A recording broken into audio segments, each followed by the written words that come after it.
기도하겠습니다. 사랑과 은혜가 풍성하신 우리 하나님 아버지, 지난 한 주간도 주님의 은혜로 살았습니다. 오늘도 이 자리에 불러주신 것도 은혜입니다. 이 예배가 하나님께 온전히 영광을 올려드리는 예배 되게 하옵소서. 이 시간 말씀을 나눕니다. 살아계신 하나님의 말씀입니다. 이 말씀에 믿음으로 반응하는 우리가 되게 해주시고, 우리의 삶이 주님을 더욱 닮아나가는 변화의 은혜가 임하게 하여 주옵소서. 예수님의 이름으로 기도합니다. 아멘. 지금까지 경험한 그 경험을 훨씬 뛰어넘는 상황에 직면했을 때 우리는 역대급이라고 표현합니다.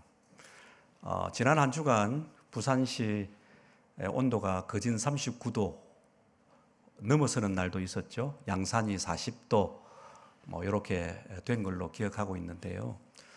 그래도 다들 살아계셔서 여기까지 하나님 인도를 받으셨네요. 다음 한 주간도요, 이렇게 한번 옆 사람하고 고백했으면 좋겠습니다. 할렐루야를 외치면서 잘 살아보겠습니다.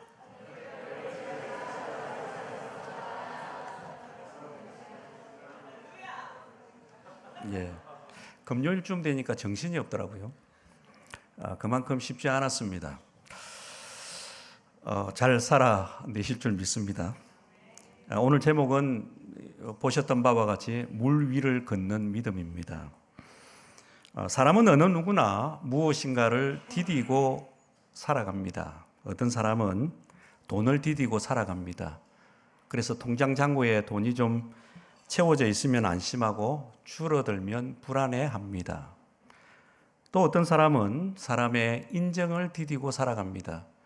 그래서 알아주고 인정해 주면 좋아하지만 그것이 사라지게 되면 마음과 감정이 무너질 때도 있습니다.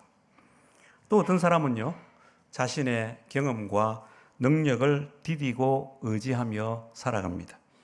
지금까지 성공했던 방식이 앞으로도 자신을 지켜줄 것이라고 굳게 믿고 살려는 사람들입니다. 그런데 오늘 말씀은 예수님께서 세상과는 전혀 다르게 디딜 곳이 없는 곳으로 부르셨습니다. 세상은 디딜 곳을 제시해주고 그것을 디디라고 합니다. 안전하니까. 그런데 예수님은요, 디딜 만한 곳이 없는데 그곳으로 부르십니다. 그곳은 갈릴리 호수의 물 위입니다. 물 위는 발을 디딜 곳이 전혀 없습니다. 붙잡을 수 있는 것도 아무것도 없는 곳이 물 위죠. 그런데 예수님은 바로 그 자리, 디딜 곳이 없는 물 위로 오라고 말씀하십니다. 이상하지 않으십니까? 뻔한데. 오늘 본문은 예수님이 우리에게 이런 질문을 던지신다고 생각됩니다. 인생을 살면서 너는 무엇을 디디고 살아왔느냐? 그리고 살아갈 것이냐? 디딜 곳이 없는 곳으로 만약에 내가 부른다면, 오라고 한다면 올 수 있겠느냐? 이 질문을 우리 각자에게 하신다고 봅니다. 오늘 본문의 배경은 강원도 동해시 만한 면적의 호수를 배경으로 합니다. 동해시 남북으로 21km, 동서로 11km에서 13km의 크기의 갈릴리 호수죠. 예수님께서 오병이어 기적을 행하셨습니다. 그리고 나는 산으로 가서 기도할 거다, 산으로 가겠다 말씀하시고는 제자들끼리 모여서 배를 타고 건너가라고 하셨습니다. 그런데 정작 제자들이 노를 저어서 가는데 중간쯤에 도저히 앞으로 갈 수가 없었습니다. 14장 24절에 보면 그 이유를 설명하죠. 같이 읽겠습니다. 시작.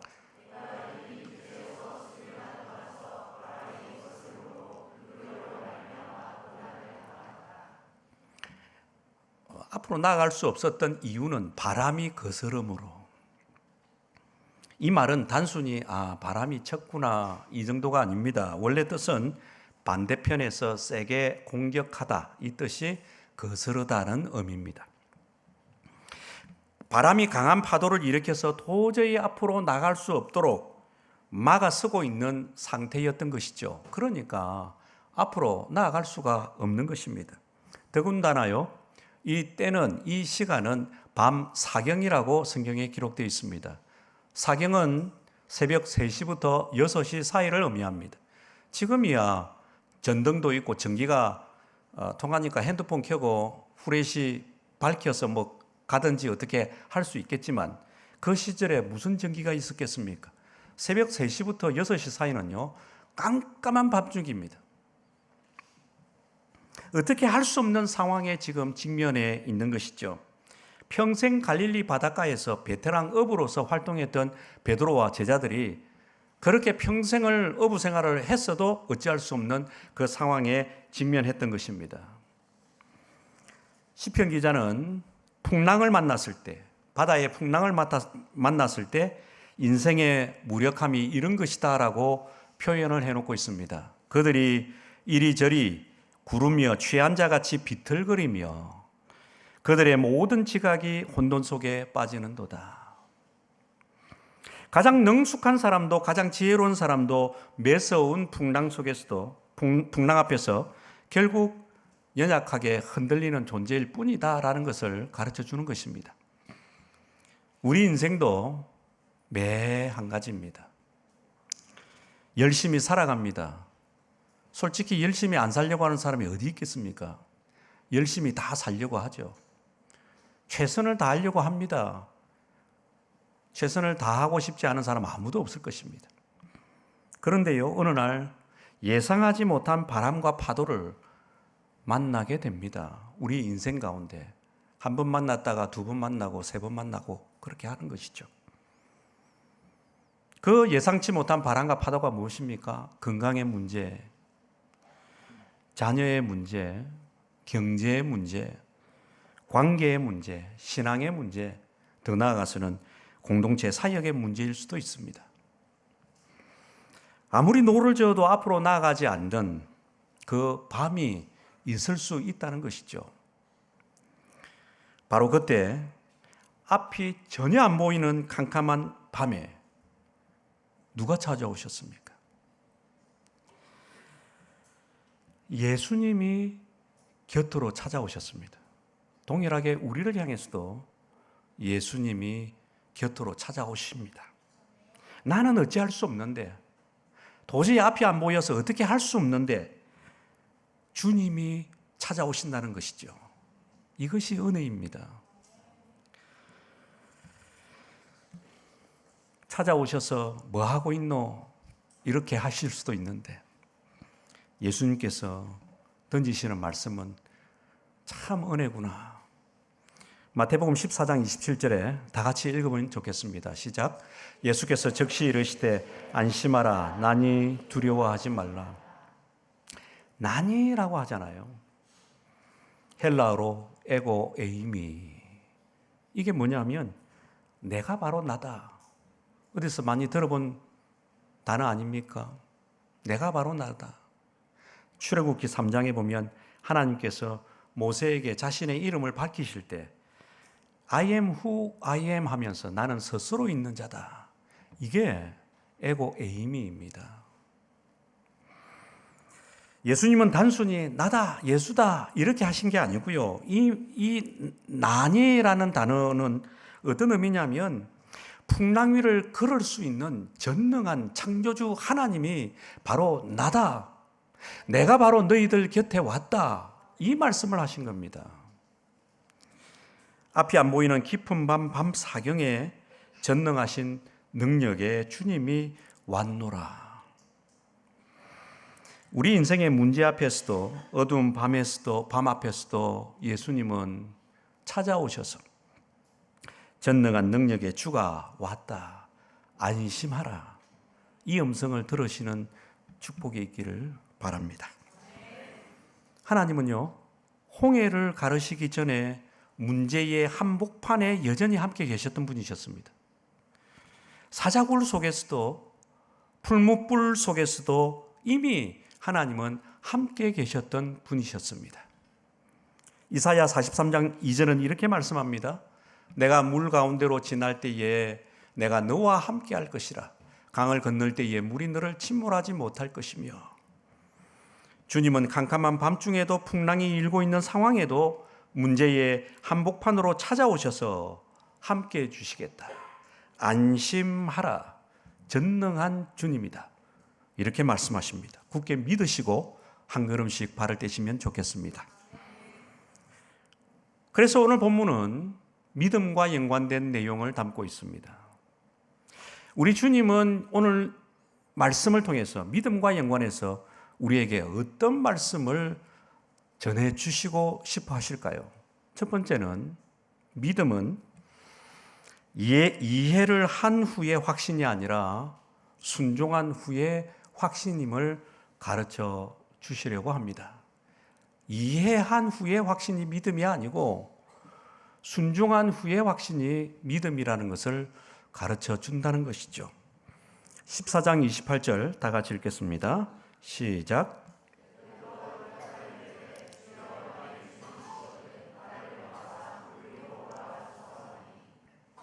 베드로가 예수님이 물 위를 걸어오시는 것을 보시고 저도 물 위로 오라고 좀 해주십시오. 그렇게 베드로가 요청을 합니다. 그래서 예수님이 어떻게 하시냐면 14장 29절에 오라 하시니 베드로가 배에서 내려 물 위로 걸어서 예수께로 갔다라고 기록되어 있습니다. 예수님은 특별한 설명을 하지 않으셨습니다. 이쯤 되면 설명을 해놓고 불러야 될 텐데 설명이 없습니다. 오라 이 단어밖에 없습니다. 물 위를 걷는 원리도 가르쳐 주지 않으셨습니다. 안전장치도 설명하지 않으셨습니다. 걱정하지 마라 안 빠질 거다 이 멘트라도 좀 해주셨으면 좋았을 뻔했는데 그 말씀도 없습니다. 안심하고 걱정하지 말고 안 빠질 거다 그냥 걸어서 와봐라 이런 멘트 말씀을 하신 게 아니고요. 그냥 한마디만 던지셨습니다. 오라. 믿겨지십니까? 소위 말하는 택도 없는 말씀을 하신 것 같기도 하죠. 그런데요, 놀랍게도 베드로는 예수님의 오라 한 이 한마디 말씀에 순종해서 배에서 내립니다. 그리고 걸어가 봤더니 물 위를 걷게 된 겁니다. 우리의 믿음의 본질을 한번 생각해 보셔야 합니다. 많은 사람은 믿음을 충분히 이해한 뒤에 생기는 확신이라고 생각합니다. 이해를 해야 믿기지. 이해가 안 되는데 어떻게 믿을 수 있냐. 그래서요, 우리는 자주 주님께 묻습니다. 왜입니까? 언제입니까? 어떻게 될 것 같습니까? 조금 더 세부적으로 가르쳐 주십시오. 설명이 되어야 액션을 취할 수 있겠습니다. 그러나 주님은 설명보다 순종을 먼저 요구하십니다. 믿음은 모든 의문이 해결된 다음에 시작되는 것이 아니라 주님의 말씀에 자신을 맡기는 순간 시작되는 것입니다. 아멘이십니까? 히브리서 11장 8절에는 이렇게 말씀합니다. 믿음으로 아브라함은 부르심을 받았을 때에 순종하여 장래의 유업으로 받을 땅에 나아갈새 갈 바를 알지 못하고 나아갔으며 아브라함 얘기입니다. 믿음으로 순종했다라고 기록합니다. 아브라함은 목적지를 알고 떠난 것이 아니죠. 순종하여 떠났기 때문에 목적지를 알게 된 것입니다. 베드로도 마찬가지입니다. 물 위를 걷는 원리를 이해해서 그런 것이 아닙니다. 주님의 말씀을 믿고 순종했기 때문에 그럴 수 있었던 것입니다. 믿음은요, 단순히 믿는다는 심리 상태를 뜻하는 게 아닙니다. 이 단어는 신뢰와 충성과 의탁이라는 단어를 포함하고 있습니다. 피스티스. 하나님을 믿고 신뢰하는 사람에게 나타나는 특징이 있죠. 그것은 하나님께 자신을 의탁하는 것입니다. 그리고 하나님께 순종하는 태도로 나아가는 것입니다. 이것이 믿음의 증거인 것입니다. 우리는 종종 이렇게 말합니다. 믿음이 생기면 순종하겠습니다. 그러나 성경은 반대로 얘기합니다. 순종하면 믿음이 생긴다. 순종할 때 믿음이 자란다라고 말씀하시는 것이죠. 그래서 야고보서 2장 17절에 보면 이와 같이 행함이 없는 믿음은 그 자체가 죽은 거다라고 말씀합니다. 차를 타고 사람이 동네를 가는 것보다요, 직접 걸어서 동네를 돌아본 사람이 그 동네를 더 잘 압니다. 골목 구석구석을 봤으니까. 기도를 해본 사람이 하나님을 더 잘 알고요, 말씀에 더 순종해본 사람이 하나님을 더 잘 알게 되어 있습니다.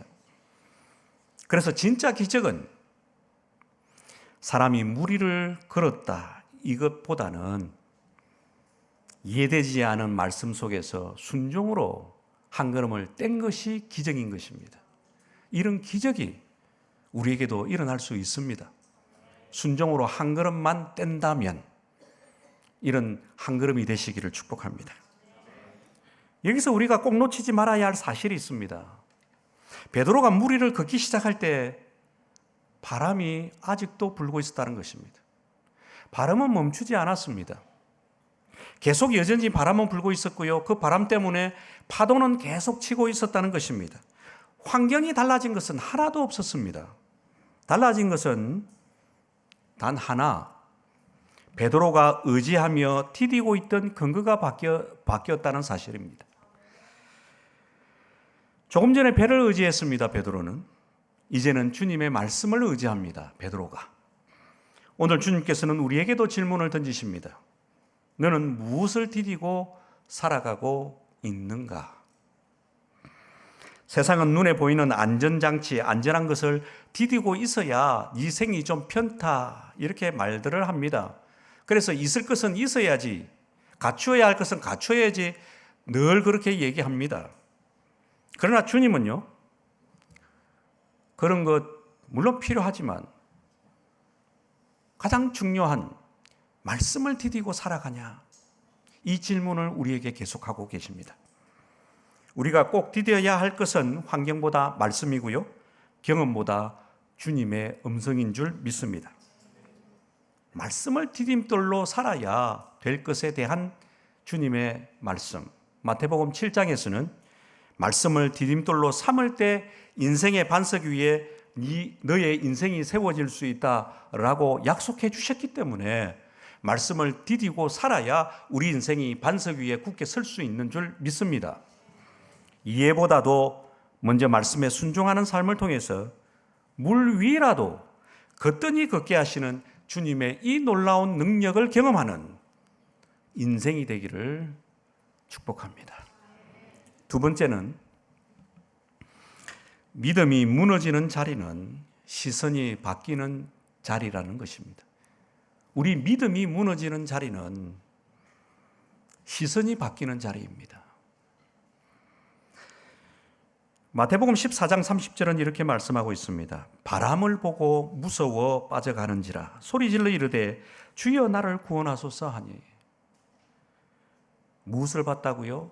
바람을 봤다고 합니다. 베드로는 주님의 말씀을 붙들고요, 배에서 내렸습니다. 놀랍게도 그는 정말로 무리를 걸었습니다. 그런데 그 기적은 오래가지 못했습니다. 성경은 아주 짧지만 결정적인 한 문장을 실어놓고 있습니다. 그 결정적인 한 문장이 무엇입니까? 바람을 보고 무서워서 빠져갔다. 그 순간 이전에 불던 그 바람이 2배, 3배로 늘었습니까? 강해졌습니까? 아닙니다. 바람은 그대로였습니다. 세지지 않았습니다.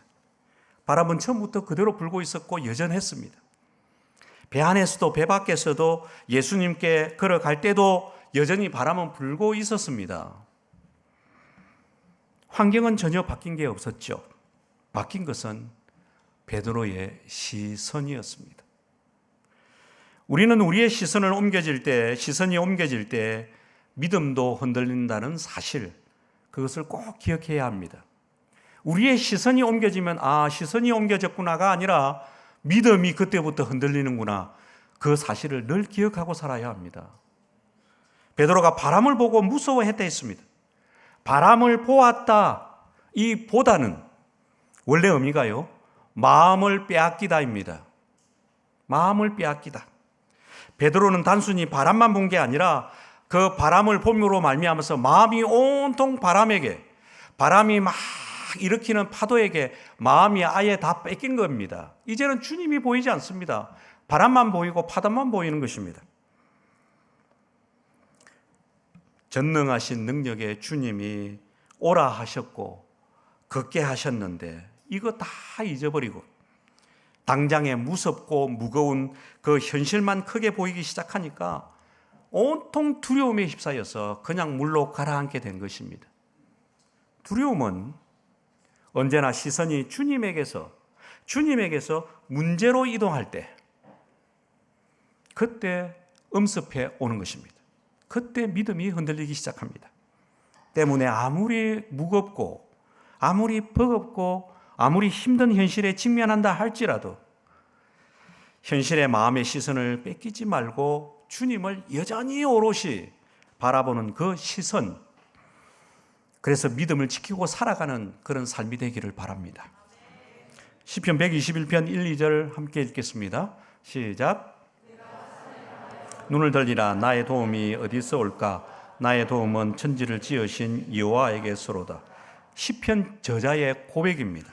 나의 도움은 천지를 지으신 여호와에게서로다. 눈을 들어서요, 하나님께 시선을 고정하고 똑바로 주님을 바라보니까 도움의 근원지가 어디인지 이 시편 저자가 깨달은 것이죠. 그리고 이렇게 고백하는 겁니다. 하나님께 시선을 두고 살아가니까 아, 그렇구나. 도움의 근원지가 하나님이시네. 이렇게 고백을 찬양으로 한 것입니다.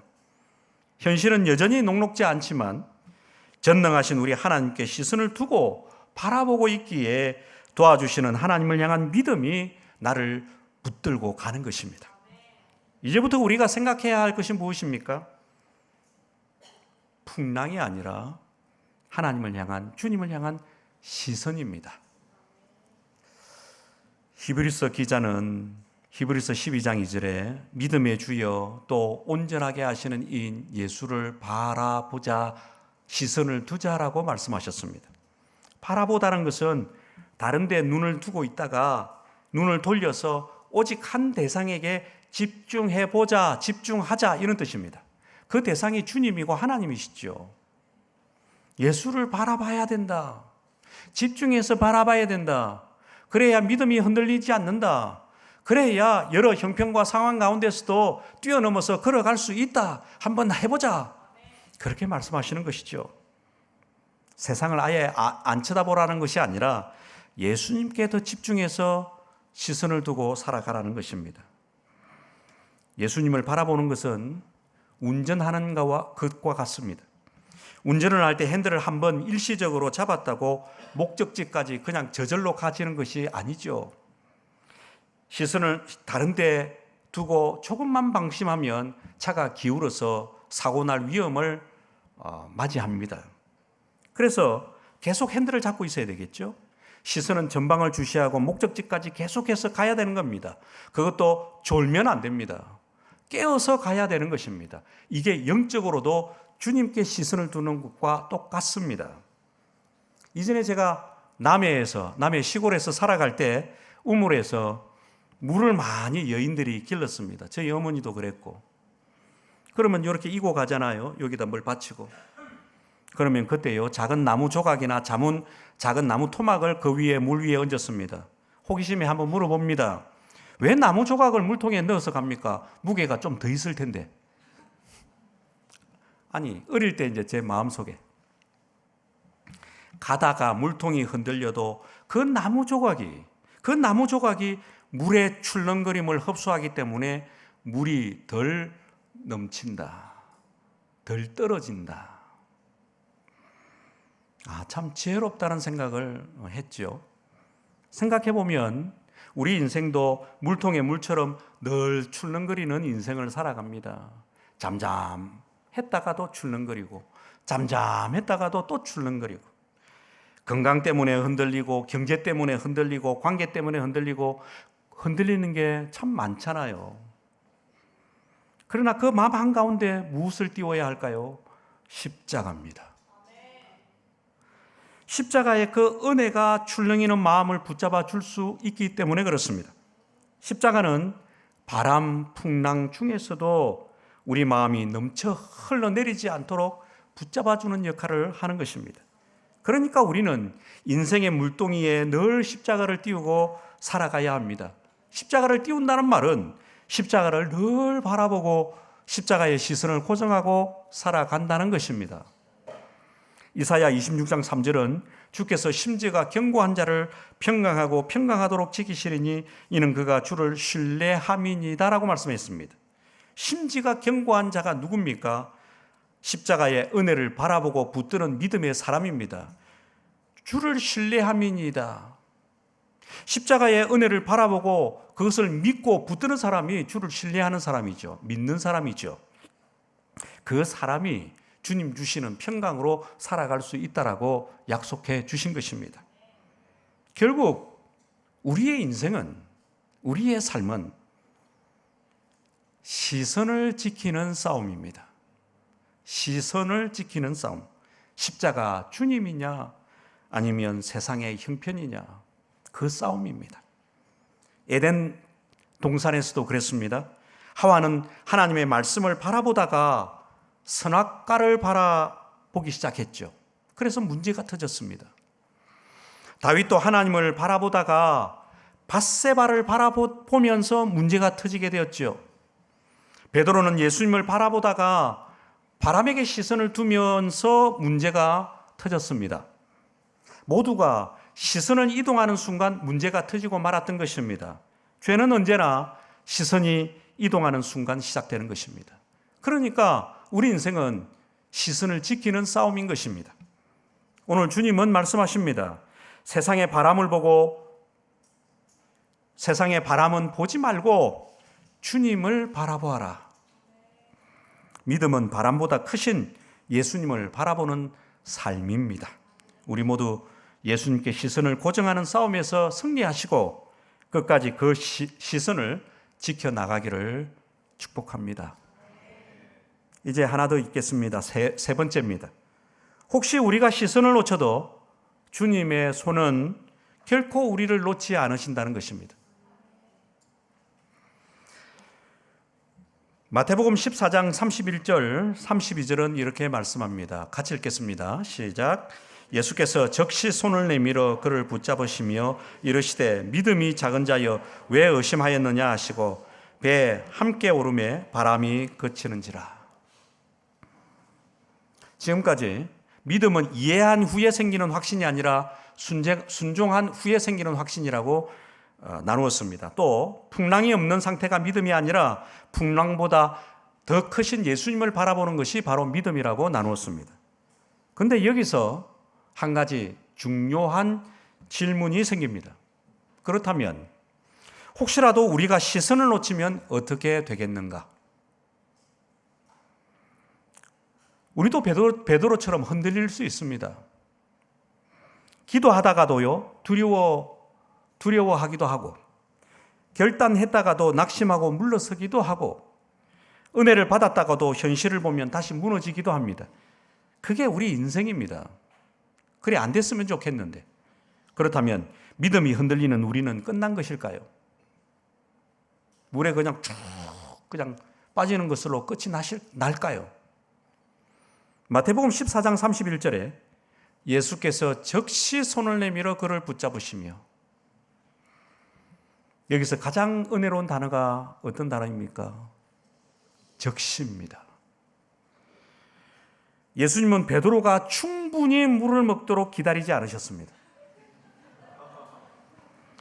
조금 더 고생해봐라. 믿음이 그 순간밖에 안 되냐? 좀 길었으면 좋겠는데 내 실망이다. 한번 물 오지게 먹어봐라. 네 믿음이 얼마나 약한지 좀 느껴봐라. 그러실 수도 있으셨는데 그러지 않으셨습니다. 즉시 베드로의 손은 물속으로 내려가고 있었지만요, 예수님의 손은 즉시 베드로를 향해서 뻗어 있었습니다. 우리가 하나님께 가까이 나아가는 속도보다 하나님께서 우리를 붙드시는 속도가 더 빠릅니다. 베드로가 붙잡은 게 아니죠. 예수님이 즉시 손을 뻗어서 붙잡은 겁니다. 누가 빨랐습니까? 예수님이죠. 우리는 흔히 말합니다. 하나님을 붙잡아야 합니다. 이 말 맞습니다. 우리는 하나님을 굳게 붙잡고 가야 합니다. 놓치면 안 됩니다. 신명기 10장 20절에요. 내 하나님 여호와를 경외하여 그를 섬기며 그에게 의지하고 그의 이름으로 맹세하라. 그에게 의지하고라고 되어 있지 않습니까? 하나님. 요 의지하고가 붙잡고라는 뜻입니다. 붙잡고, 히브리어로. 그러니까 우리는 굳게 예수님, 우리 주님, 하나님 붙잡고 살아야 합니다. 놓치면 흔들리죠. 그러니까 붙잡으라고 하는 겁니다. 그런데 더 근본적인 진리는 하나님께서 먼저 즉시 우리를 붙잡고 계신다는 것입니다. 시편 37편 24절에 이렇게 말씀합니다. 그는 넘어지나 아주 엎드러지지 아니함은 여호와께서 그의 손으로 붙드심이로다. 넘어지나 아주 엎드러지지 아니함은 그의 손으로 붙드심이로다. 믿으십니까? 우리는 믿음으로 살다가 때론 넘어지기도 합니다. 때론 실패도 하고 눈물도 흘립니다. 그러나 하나님은 끝이 아니다. 그게 말씀합니다. 왜입니까? 주님께서는 지금도 우리 각자를 붙들고 계시기 때문에 그렇습니다.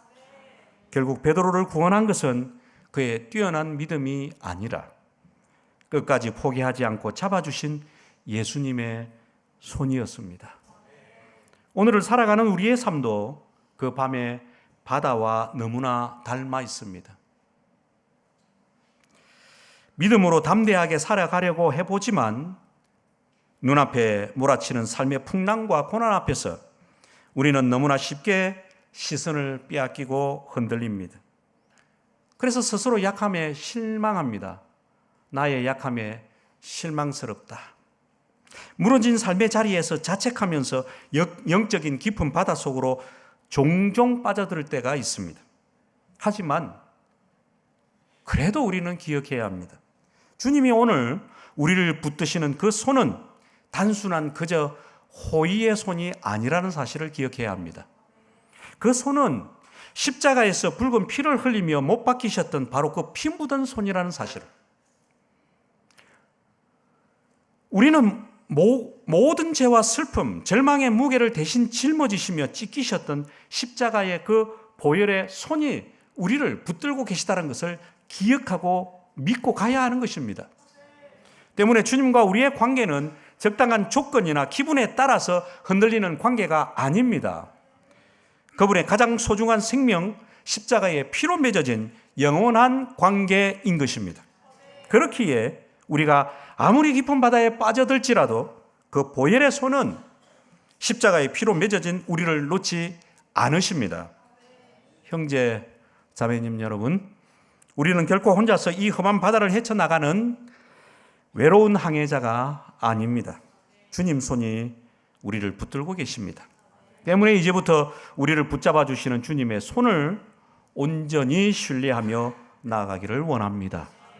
지금도 삶의 파도가 여전히 거셀지라도 바람을 보며 두려워하는 눈을 거두고 이미 우리를 붙들고 계신 능력의 주님의 보혈의 손을 바라보시면서 다시 일어나시기를 바랍니다.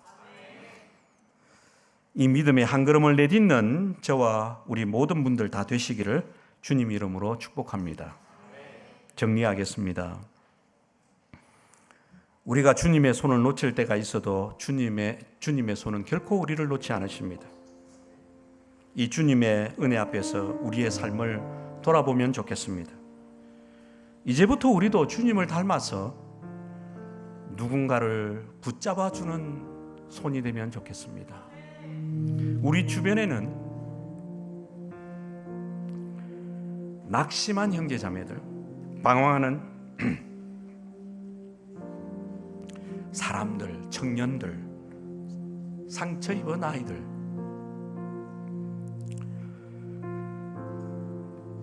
그들을 향해서 언젠가가 아니라 즉시 다가가는 마음이 우리에게 필요합니다. 복음은 기다리는 사람이 아니라 찾아가는 사람을 통해서 전해졌음을 기억해야 합니다. 오늘도 누군가를 향해서 반쯤 빠져가는 사람도 있고 또 더 빠져가는 사람도 있고, 그들을 향해서 즉시 우리 손을 내밀어서 찾아가는 복음이 되시기를 축복합니다. 예수님은 우리에게 오늘도 묻고 계십니다. 내가 너를 붙잡아 살렸는데 네가 내밀어야 할, 붙잡아야 할 사람이 누구냐? 예수님의 손에 붙잡힌 사람은 또 하나의 예수님의 손이 되어서 다른 사람에게 나아가는 사람입니다. 주님께 붙잡힌 그 은혜가 이미 우리에게 임했으니 한 영혼을 붙잡는 그 사명으로 살아가는 우리 모두가 되기를 간절히 바랍니다. 우리 오늘 말씀 들었던 말씀 가지고 하나님 앞에 잠잠히 기도하겠습니다. 아버지 하나님, 우리를 걷는 믿음에 대해서 말씀해 주셨습니다.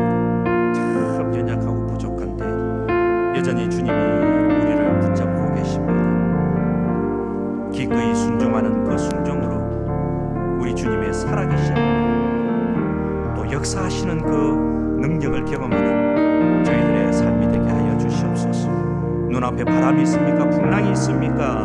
문제가 있습니까? 그것을 바라보지 않게 해주시고 문제보다 크신 우리 주님 바라보며 시선을 고정하며 믿음으로 한 걸음씩 발을 떼는 우리의 삶이 되게 해 주시옵소서. 주님은 여전히 붙잡고 계십니다. 예수님이 붙잡힌 그 손이 이제는 우리의 손이 되고 싶습니다. 아버지 하나님 도와주셨습니다. 십자가의 그 손 우리의 손이 되게 해주셨습니다. 물속에 빠져들어가는 한 영혼 한 영혼을 구원하는 그 사명 위에 우리가 굳게 서서 살아가는 삶이 되게 하여 주시옵소서. 주님 의뢰합니다. 예수님의 이름으로 기도합니다. 아멘. 우리 다 같이 일어나셔서 찬양 같이 하시겠습니다.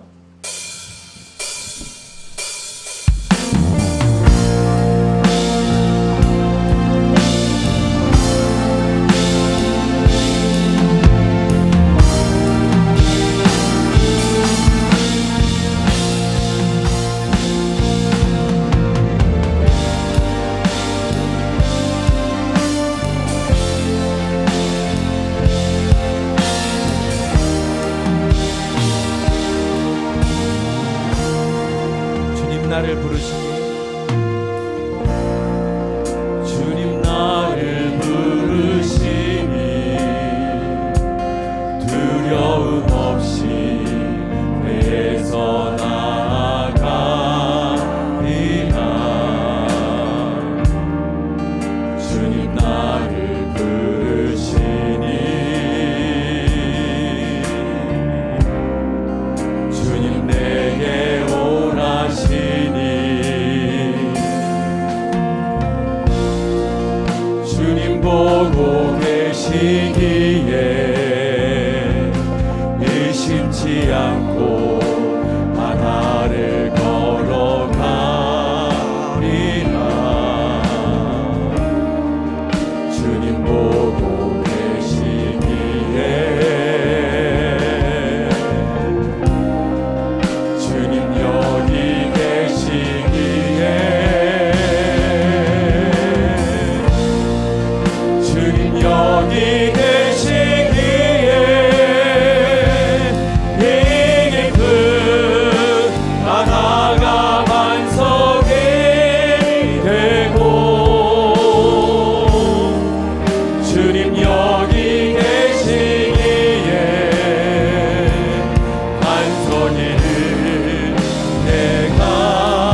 내가 걷습니다. 주님 나를 부르시니 주님 나를 부르시니 두려움 없이 배에서 나아가리라.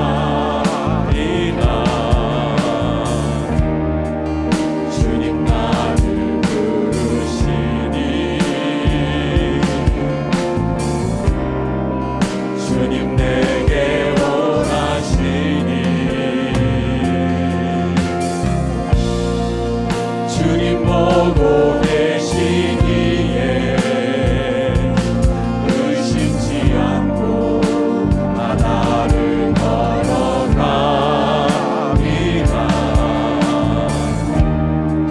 주님 보고 계시기에 주님 여기 계시기에 주님 여기 계시기에 이 깊은 바다가 반석이 되고 주님 여기 계시기에 반석이를 내가 걸어가리라.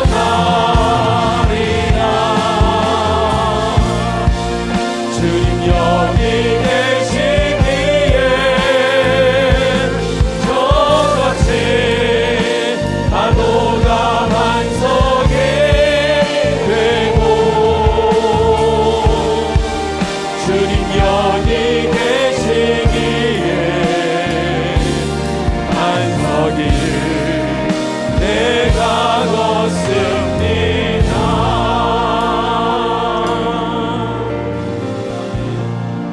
아버지 하나님, 디딜 곳이 없는 막다른 상황일지라도 그 상황을 뛰어넘어서 주님의 은혜와 능력으로 능히 디디고 살아가는 믿음의 사람 되고 싶습니다. 주여 힘주시옵소서. 날마다 우리 주님, 그 주님께 시선을 집중하고 고정하게 되고 붙드는 그 주님 손 붙잡고 또 하나의 주님 손 되어서 다른 사람 살리는 손으로 살아가는 우리의 삶 되기를 소망해 봅니다. 하나님께 드린 손길들이 있습니다. 이 예물들 하나님의 귀한 뜻에 맞게 귀히 쓰임받게 해주시고 드린 손길들마다 하나님의 놀라운 은혜가 넘쳐 흐르게 하여 주시옵소서.